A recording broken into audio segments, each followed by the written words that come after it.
টলিউডের জনপ্রিয় অভিনেত্রী শ্রাবন্তী চ্যাটার্জি বাংলা চলচ্চিত্রের সর্বোচ্চ পারিশ্রমিক প্রাপ্ত এবং সেরা অভিনেত্রীদের একজন।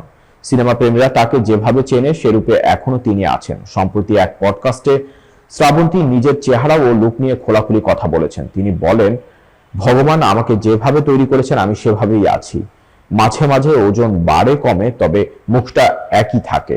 এখন পর্যন্ত কোনো সার্জারি করিনি। শ্রাবন্তী বোটক্সের মতো প্রসাধন ব্যবস্থার কথা বলেছেন। তিনি বলেন, ইনজেকশনে ভীষণ ভয় লাগে, ভবিষ্যতে একবার চেষ্টা করতে পারি, তবে এখন পর্যন্ত করিনি, তাই একই আছি।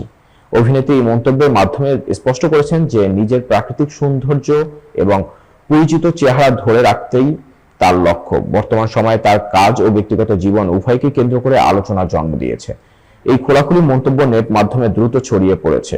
নেটিজেনরা এই বিষয় নিয়ে নানা রকম আলোচনা ও সমালোচনা করেছেন। তবে শ্রাবন্তী নিজের সিদ্ধান্তকে দৃঢ় এবং প্রাকৃতিক সৌন্দর্যের প্রতি তার অনুরাগ প্রকাশ করেছেন। শ্রাবন্তীর এই সরাসরি বক্তব্য আমাদের মনে করিয়ে দেয়, কোনো মানুষের নিজের স্বাভাবিক রূপ ও পরিচয়ই আত্মবিশ্বাস থাকা উচিত।